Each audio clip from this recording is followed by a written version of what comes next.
Welcome to Newcastle Family History Society podcasts.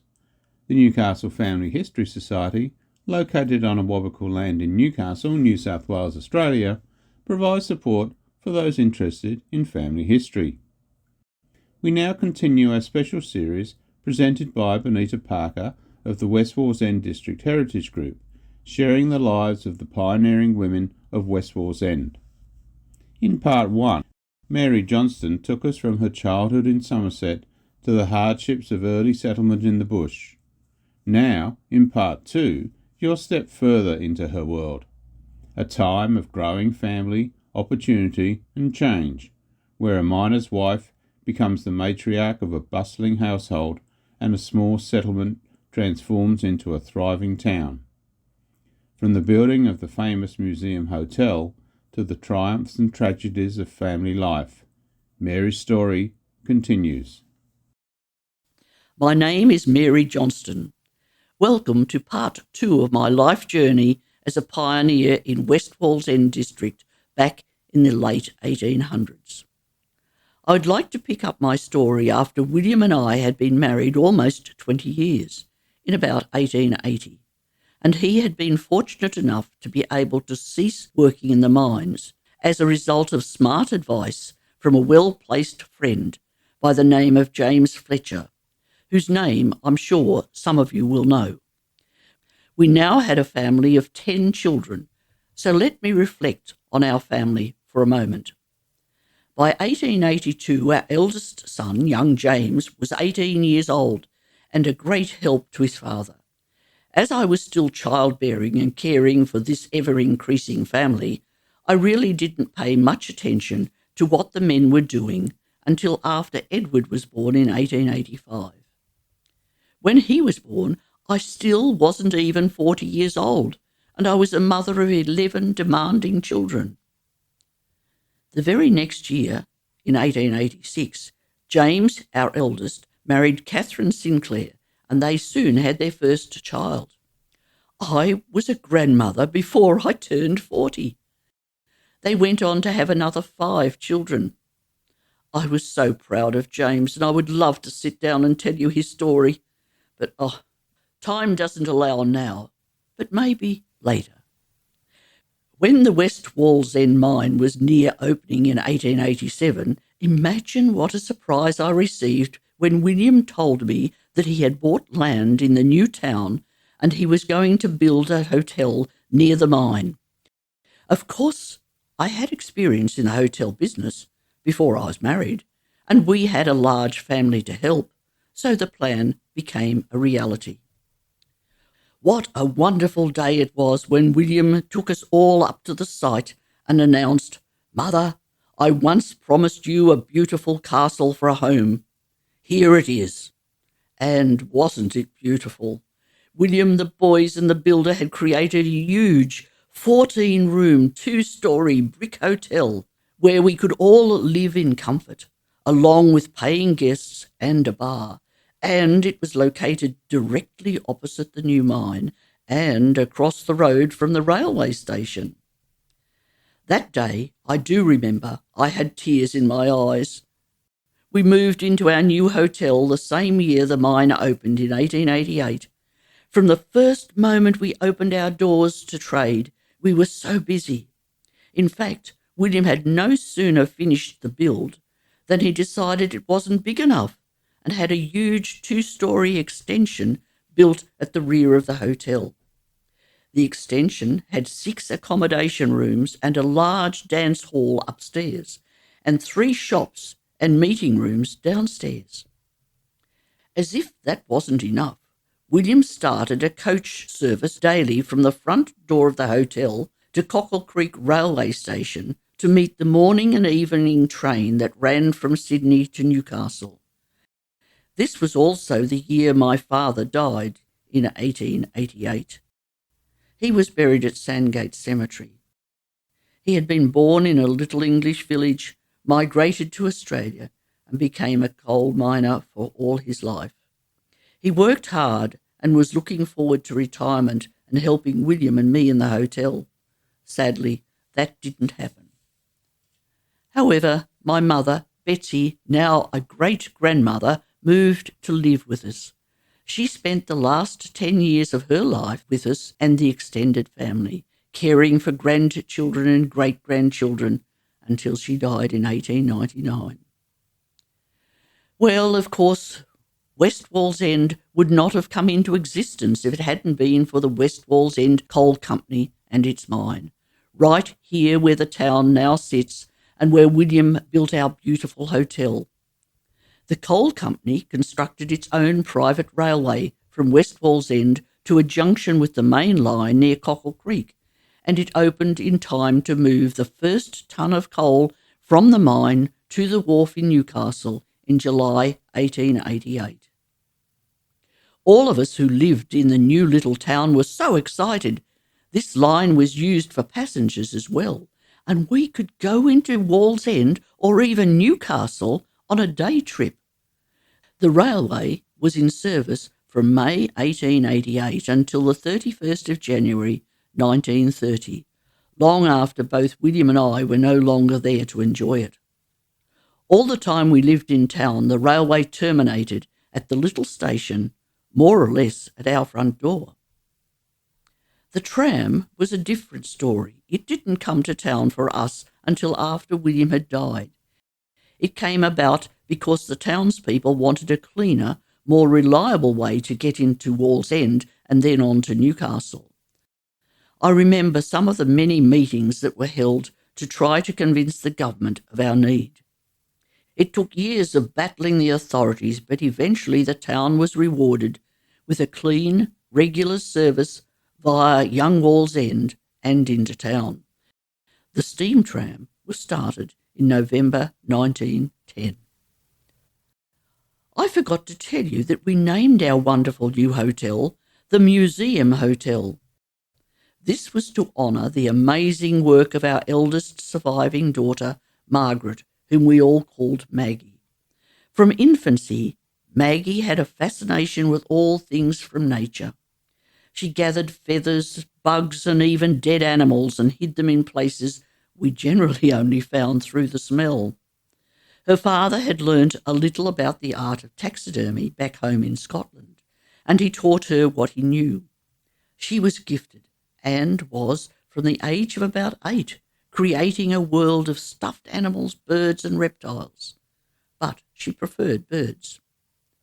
We, that is, William and James, made glass showcases in which to display her work, and we placed them all through our museum hotel. Word spread and people would come from miles away to look at her work. The very best showcase of her work was one the men built at the top of the stairs in the extension.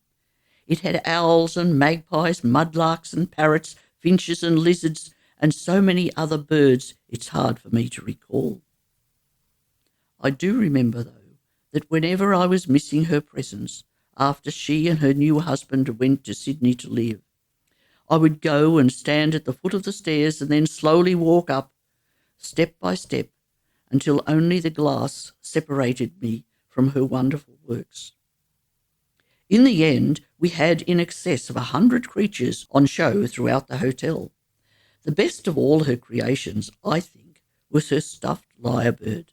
She somehow managed to capture this beautiful bird in full mating performance with his tail standing up like its namesake, the lyre, and wings extended as it danced on its mating mound. The only thing missing was its wonderful mimicry, an unreal trilling one could only hear in the bush. For that, we would have needed some modern gadgetry that hadn't even been invented yet.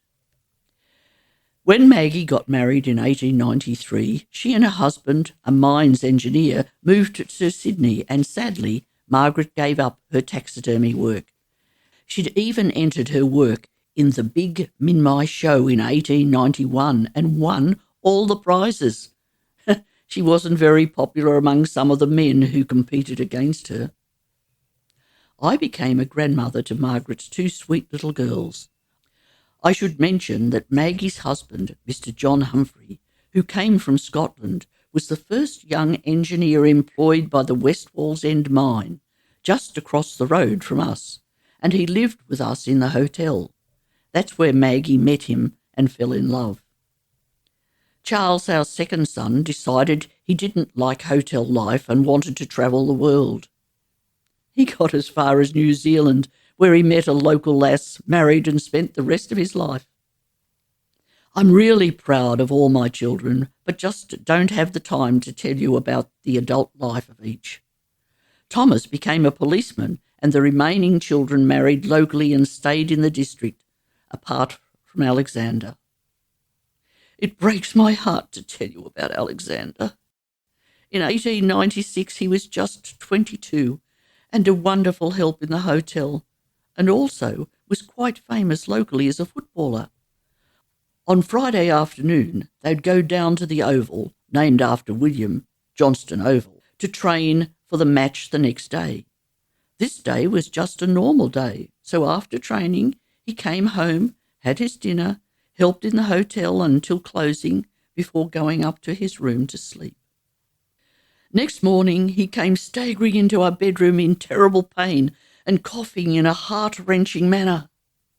William jumped out of bed and ran to the room in the accommodation wing where Dr. James Hocken was one of our boarders. By the time they got back to our bedroom, Alexander had passed away, and the doctor said there was nothing he could have done for him, as it was his heart. His funeral was one of the largest the town had ever seen, and he was laid to rest in our new West Wallsend cemetery. For the remainder of my life, I took flowers to his grave each week.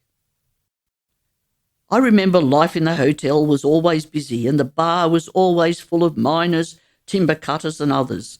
Noise and raucous laughter always filled the room, but that was just the men letting off steam after a hard day's work in the bush or the mine. One day there was a young fellow in the bar when I was behind the counter. He was loud and foul-mouthed and was generally annoying everyone. It must have been a day I had a headache or was in a bad mood.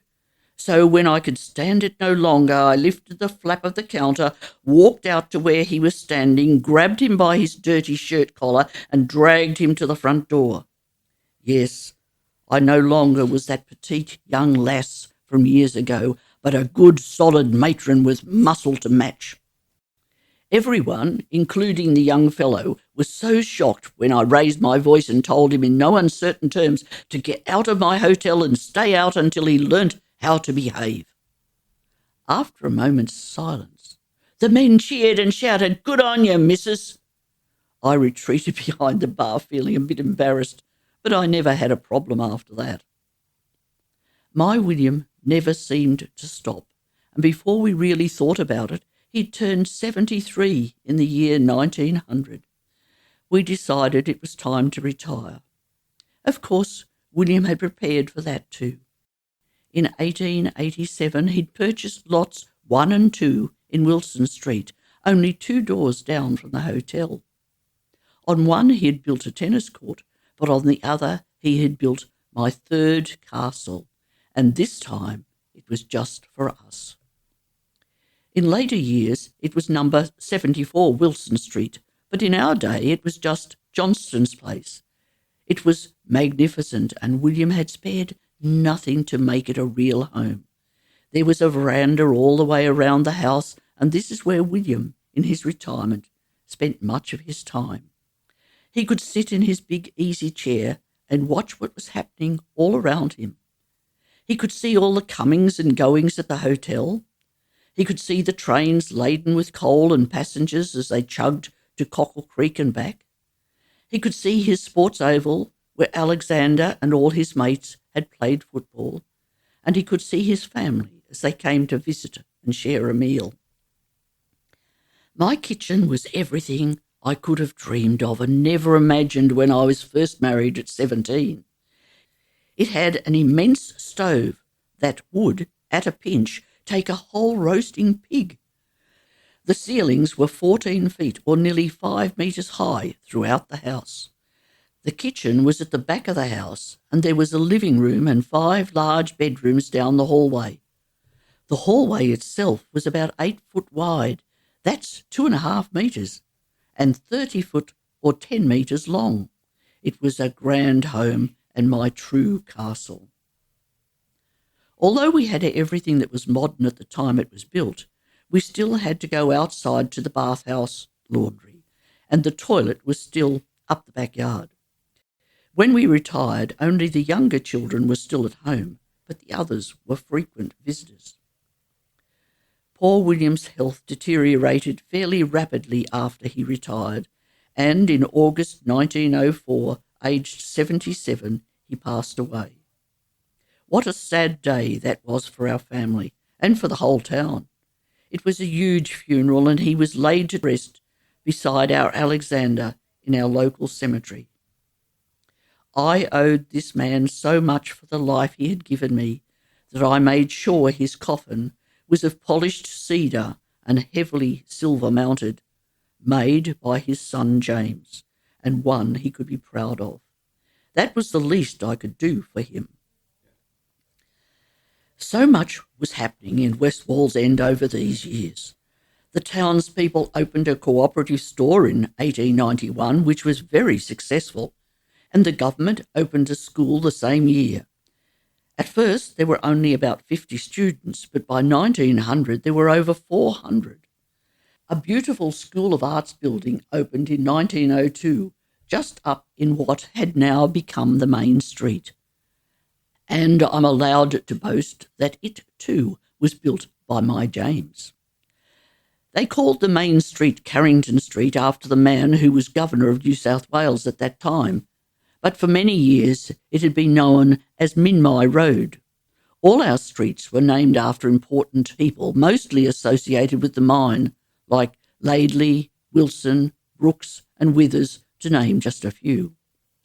As soon as land came on the market, it was snapped up and all the miners built lovely homes for their families. Fancy big brick churches and lodge buildings were the centre of much of our social life, although we didn't really have time for a social life away from the hotel. These structures were built for and by the people, most of them lovely buildings which would be there long after the founders were gone to rest. The West Wallsend Cooperative Store, as it was known, provided almost all necessities anyone could need. It was very successful and expanding all the time, from the tiny little rented shop in 1891 to the most impressive brick buildings that graced Withers Street in the 1900s. Eventually, services such as water, electricity and sewerage came to town. Yes, our West Wallsend was the place to live. The town was exploding with energy and vigour, growing into an important place. My James had become a builder and contractor and had built himself a magnificent, big, 2-storey home right next to where the new post office was built in 1906 in Carrington Street. Part of his home was a showroom and a workshop where he made and sold items, including coffins, because, you see, he also became an undertaker.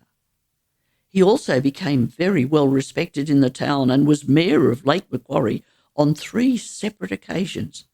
And when he died in 1933, he was still mayor.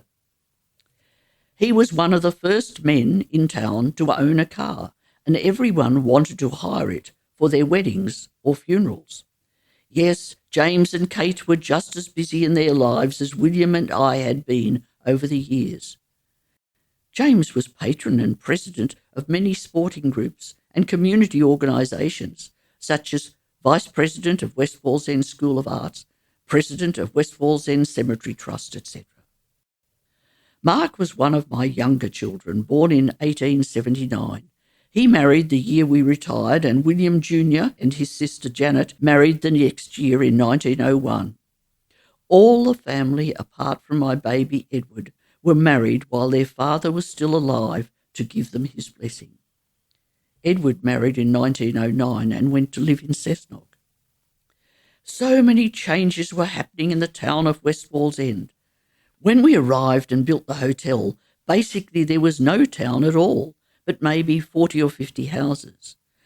By 1900, when William retired, the place was a bustling town of nearly 5,000 people, with not only West Wallsend mine in operation, but 2 or 3 other ones close by, such as Monkwearmouth, which later became Seam No. 1, and Killingworth. Mark and his sister, Mary Helen, both married into the same family named Reichardt, a well-known local family here in West Wallsend. Mark married Emily Alice Reichardt in 1900, and Mary Helen married Alfred Reichardt in June 1904. Mary and Alfred had 2 sons, both born in West Wallsend, so I got to see them and cuddle them. Then in 1914, World War I thundered into our lives, and all the young men had to make the decision whether to fight for their country or stay at home and try to provide the needs of war. Everyone in the community was affected either by the mine closures, staff shortages, or members of their family enlisting. 2 of my sons, William, named after his father, and Mark, enlisted and were sent overseas. Both of them were married and had to leave their wives and children behind them. As a result of the war, the whole town and the mines suffered from loss of the strong workforce. Conditions were hard, and all the mothers, like me, who had sons at war, waited in fear and trepidation for the dreaded knock on the door and the delivery of the telegram carrying news, mostly sad, to their loved ones.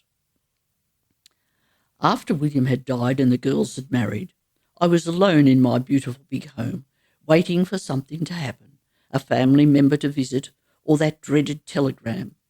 It all took a toll on my health, and in 1918, before my boys came home, I died. My remains were laid to rest beside those of my William and Alexander. I had lived a full and mostly contented life, from my birth in a small village in Somerset in England to the wilds of Apple Tree Flat in the colony of New South Wales. I had married at 17 and lived in my first castle until, after giving birth to a family of 12 children, we moved to my second castle in the Museum Hotel, before eventually finding rest in retirement in my final castle, Johnston's Place in West Wallsend. You've been listening to part 2 of the life story of Mary Johnston, a pioneer of West Wallsend. Through her story, we've witnessed the growth of a family, the rise of a town, and the resilience required to face both success and sorrow in colonial New South Wales. From the bustling days of the Museum Hotel to the quiet reflections of her later years, Mary's story reminds us that history is not just made of events, but of lives lived, loved, and remembered. This series is presented by Benita Parker of the West Wallsend District Heritage Group, preserving the stories that shaped our communities. Join Benita next time as she brings you more first-person stories of the remarkable women who helped build and shape the district of West Wallsend on Newcastle Family History Society podcasts.